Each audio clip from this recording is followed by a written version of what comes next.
আজকে হচ্ছে শুক্রবার, বাবুর জন্মদিন। আর তার জন্য সকাল থেকে আজকে আমার অনেক কাজকর্ম আছে, অনেক রান্নাবান্না আছে। নিজে হাতে সব কিছু রান্না করে দেওয়ার মজাটাই আলাদা। একটা মা হয়ে সেটাই সব থেকে বড় পাওনা। এই আজকের দিনটা আমার কাছে সব থেকে একটা বিশাল বিশাল বিশাল বিশাল বড় একটা দিন। আর এর জন্য বাবু সকাল থেকে টিউশনে আছে, 9-এ পড়ছে। জন্মদিন বলে তো আর আনন্দ করতে পারবে না, ও তার ছোটো নেই, বড় হয়ে গেছে, 9-এ পড়ছে, টিউশনি আছে। তাই ও টিউশনি চলে গেল, এখন বাজছে 7:10। ও 7টা থেকে টিউশনি টাইম আছে, ফিরতে নিতে প্রায় 9টা বেজে যাবে। আমার সব কাজকর্ম সারা হয়ে গেছে, ঘরে পুজো দেওয়া হয়ে গেছে, শুধু মন্দিরে পুজো দিতে যাওয়াটা বাকি আছে। ওটা বাদ দিয়ে বাকি সব কাজ হয়ে গেছে। স্নান হয়ে গেছে, স্নান করি, ঘরে পুজো দিয়ে, ছেলে নামে পুজো দিয়ে ঘরে, তারপর রান্নাঘরে ঢুকেছি। বাবুকে পাঠিয়ে দিলাম, ওই যে ছাতুর শরবত ভিজানো বাদাম খেয়ে ও চলে গেছে। এরপর আমি ও জলখাবার, ও বলে দিয়েছে কি জলখাবার খাবে। দুপুরে খাবারটাও বলতে পারিনি, তবে জলখাবারটা আমাকে বলেছে, ব্রেকফাস্টটা, যে কী খাবে। আমি ওকে বলেছিলাম তোমার জন্মদিনের দিন তুমি তোমার পছন্দের খাবারগুলো বলো। তা দুপুরে খাবারের নামগুলো ও বলতে পারলো না, শুধু বললো আমি জলখাবার এটা খাবো। তাই জন্য সেটাই প্রিপারেশন নেবো। তার ও আসতে নিতে তো অনেকটা দেরি আছে, এখনো মোটামুটি 2 ঘন্টা। তাহলে তার আগে ভাবলাম আমি জন্মদিনে যেগুলো রান্না করবো সেগুলো একটু আয়োজন করে নিই। বুঝতেই পারছো একা হাতে তো, তাই তাড়াতাড়ি করে না করলে আমি আর সব কিছু করে উঠতে পারবো না। যে কেউ কেটে দিচ্ছে বেটে দিচ্ছে সেটা নেই। তবে আবার শুক্রবার, আমার বাড়িতে আজকে নিরামিষ। যদিও বাবুর জন্য, বাবুর বাবার জন্য মাঝে মাঝে ডিম মাছটা করে দিই, আমি নিরামিষ খাই। কিন্তু তার জন্য আজকে বললো, বাবু নিজেই বলেছে, মা আর মাছ ফাছ করতে হবে না, আর আমাদের জন্মদিনের দিন না মাংস আর ডিমটা খেতে নেই। যার জন্য না আমি করে দিই মাছটা, যখন করি, যখন রবিবার হলে, সেই জন্মদিনটা রবিবার পড়লে মাছটা করে দিই। তবে যেহেতু শুক্রবার, বাবু জানে আমি মাংস মানে নিরামিষ খাই, তাই বাবু নিজেই বলে দিয়েছে মাছ টাছ করার দরকার নেই, নিরামিষই করো। আর আমি জানি বাবু নিরামিষের মধ্যে যদি মাছ আর পনিরের মধ্যে অপশন দেওয়া হয় না, তাহলে পনিরটাকেই আগে চয়েস করবে, কারণ পনির খেতে খুব ভালোবাসে। তাই সেইটাই আবদার রেখেছে, আমরা বলে পনির করবো না মাছ। বলছে শুক্রবার মাছ আর করতে হবে না, তুমি এক কাজ করো, পনিরটাই করো। ওই শুধু ওইটুকুই বলেছে। আর বাবুর এদিকে ব্রেকফাস্টটা তৈরি করছি, একটু সানফ্লাওয়ার অয়েল, একটু বাটার, আর একটুখানি ময়দা দিয়ে, একটু গোলমরিচ গুঁড়ো, একটু লবণ, দুধ দিয়ে হোয়াইট সসটা বানিয়ে নিচ্ছি। হোয়াইট সস পাস্তা ওর সব থেকে পছন্দের, কোনো স্পেশাল দিনে মানি হচ্ছে হোয়াইট সস পাস্তা। পরীক্ষা শেষ হবে হোয়াইট সস পাস্তা করেছি, এটাই। এই হোয়াইট সস পাস্তাটা প্রথমেই সসটা বানিয়ে নিচ্ছি। ওই দুধ, লবণ, গোলমরিচ গুঁড়ো আর একটু বাটার দিয়ে করেছি, রসুন টসুন দিইনি। আর এখানে একটু পাস্তাটা আগে থেকেই সিদ্ধ করে জল ঝরিয়ে নিয়েছিলাম। অনেক সকালে উঠেছি, ভোর 4টে উঠেছি। ঘর মোছা, কাপড় কাচা, বাসন ধোয়া, পুজো করা, স্নান করা, বাবুকে খেতে দেওয়া, ওর বাবাকে চা দেওয়া, তারপরে এদিকে টুকটাক জোগাড়জান্তি করা, সব একা হাতে করতে হবে বলে অনেকটা ভোরে উঠে তাড়াতাড়ি করেই রান্না চাপিয়ে দিয়েছি। এখন মোটামুটি 7:30টার মধ্যে হয়ে গেছে, পাস্তাটা রান্না করে দিয়েছি। একটু চিজ দিয়ে দিলাম, চিলি ফ্লেক্স, অরিগানো দিয়ে দিলাম, ব্যাস বাবুর পাস্তা রেডি হয়ে গেছে। একটু আসার আগেটাই গরম করে দেবো, তাহলেই হয়ে যাবে। একবারে না করে রাখলে না, আমি 3টে ওভেন তো আমার এবার রান্না চাপাবো, পরপর হবে।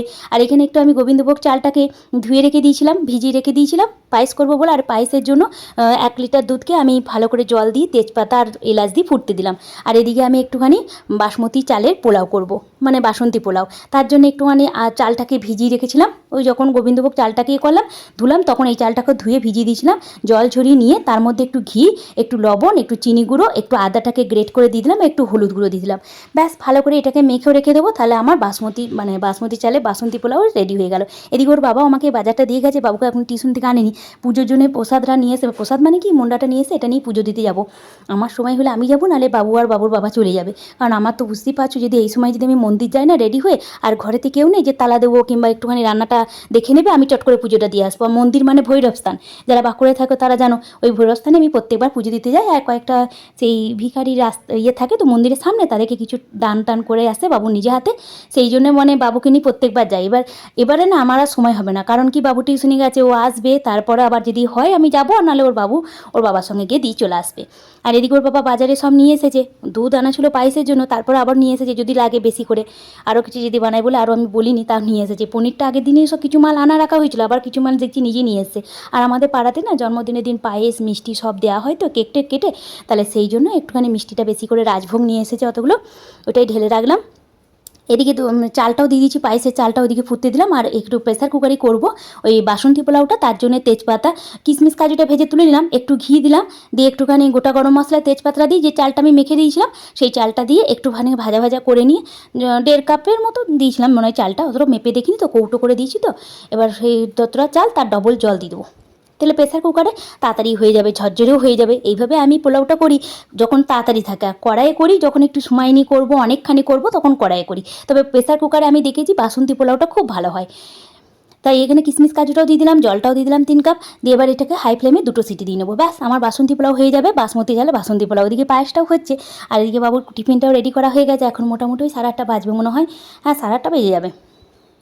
8:30 বেজে গেছে, 10 মিনিট এটা ফাস্ট আছে। 8:30 বেজে বাবু 9টার সময় আসবে। এদিকে সবজি টবজি সব তোলা হয়ে গেছে, কাটাও হয়ে গেছে আমার, মানে ওই একদিকে করছে আর একদিকে কাটছি। এদিকে বাবু যেহেতু দই বেগুন খেতে পারে, নিরামিষ দই বেগুন খেতে ভালোবাসে, দই বেগুন 5 রকম ভাজা দিতে হয়, সেই 5 রকম ভাজা ও গোল গোল পোস্ত দিয়ে আলু ভাজা খেতে ভালোবাসে, সেটাই কেটেছি। কলমি শাক কেটে নিয়েছি, আর একটু পনির করব, পায়েস আছে, মিষ্টি আছে, আম আছে, এই সবগুলো আছে। এদিকে দেখো 2টো সিটি বসে গেছে, আমার বাসন্তী পোলাও রেডি হয়ে গেছে। দেখছো 8:30 পৌনে 9টার মধ্যে মোটামুটি পায়েসটাও মানে 80% হয়ে গেছে, চিনিটা দেওয়া বাকি আছে পায়েসে। আর এদিকে পোলাওটা আমার হয়ে গেছে। এগুলো না করে রাখলে গরমের দিন তো পেরে উঠবো না, আর একা হাতে তো, তার জন্য ঝটপট ঝটপট করে করছি। এদিকে পায়েসটা দেখো ভালোভাবে ফুটে ডবল হয়ে গেছে, আর সিদ্ধ হয়ে গেছে চালটা, আর 10% মনে বাকি আছে। এবার একটুখানি মিল্ক পাউডার দিয়ে দিচ্ছি গুলে, গরম জল দিয়ে, যাতে করে টেস্টটা খুব ভালো হয়। আর এখানে আমি একটুখানি কাজু দিয়ে দেবো, কিশমিশটা দেবো না, কিশমিশটা দিলে না বেলার পর পর্যন্ত না নষ্ট হয়ে যায়, সেই জন্য কিশমিশটা দেবো না, কাজুটা দিয়ে দিচ্ছি বেশি করে। চিনি দিয়ে দিলাম স্বাদ অনুযায়ী, প্রথম ভাবলাম খেজুর গুঁড়ে বানাবো, তারপরে দিলাম না, সাদা পায়েসটাই বাবু বেশি পছন্দ করে, তাই সাদা পায়েসটাই করলাম। একটুখানি কাজু দিয়ে দিলাম আর চিনিটা দিয়ে ওটাকে সাইডে রেখে দিচ্ছি, একটু ফুটতে দিচ্ছি। আর এইদিকে একটু দই বেগুন করবো, তার জন্য দই বেগুনও করবো, আবার পনিরেও একটু দেবো দই, খুব ভালো লাগে। তার জন্য একটুখানি ওই মশলা সব কিছু, হলুদ গুঁড়ো, ধনিয়া গুঁড়ো, লঙ্কা গুঁড়ো সব কিছু দিয়ে দইটা ফেটিয়ে রেখে দিলাম। এদিকে বাবু টিউশনের দিকে চলে এসেছে, তাই বলে একবার তো বার্থডে বয়কে একবার সামনে নিয়ে আসি ক্যামেরা। আমারও আসার সময় হয়নি, সকালবেলা চা খাওয়ারও তোমার সময় পাইনি। আজকে বুঝতেই পারছো ছেলের জন্মদিন, নিজে হাতে সব করি। ওরই মাঝে আবার কেকটা ডেকোরেশনও কিছুটা বাকি আছে, সেটাও কোনো কমপ্লিট করা হয়নি। চকলেটগুলো বানিয়ে রেখেছি, কেকটাও বানিয়ে রেখেছি আগের দিনই, বৃহস্পতিবার দিন, যেটা তোমাদের সঙ্গে আগেই শেয়ার করেছি। তবে কেকটা ডেকোরেশনটা সবটা হয়নি, তাই সেইটাই শুক্রবারে সকালবেলাতেই রান্নাটা কমপ্লিট করে ওটা বাকিটা করব। দই বেগুন আমার রেডি হয়ে গেছে, 5 রকম ভাজাও হয়ে গেছে। আর এদিকে আমার পনির, একটু চারমগজ আর কাজু আর কাঁচা লঙ্কাকে বেটে রেখে দিয়েছিলাম, ওই পনিরের মধ্যে দেবো। একটা পনিরের কিউব নিয়ে নিলাম, এই পনিরটাতেই হয়ে যাবে 3 জনাকার তো। আলুটাকে একটুখানি নুন হলুদ দিয়ে, গোটা গরম মশলা, জিরে ফোড়ন দিয়ে ভেজে নিয়েছি।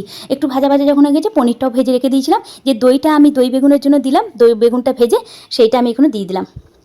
আর বাবুর গোল গোল আলু ভাজা যেহেতু খেতে ভালোবাসে, ওর মধ্যে একটু পোস্ত চিটি দিয়েছি, ওর আরও ভালো লাগবে। আর এখানে কাজু আর চারমগজ, কাঁচা লঙ্কা বাটাটাও দিয়ে দিলাম, আর একটু পনিরটাও দিয়ে দিচ্ছি। ব্যাস, পনির গ্রেভি আমার রেডি হয়ে গেছে।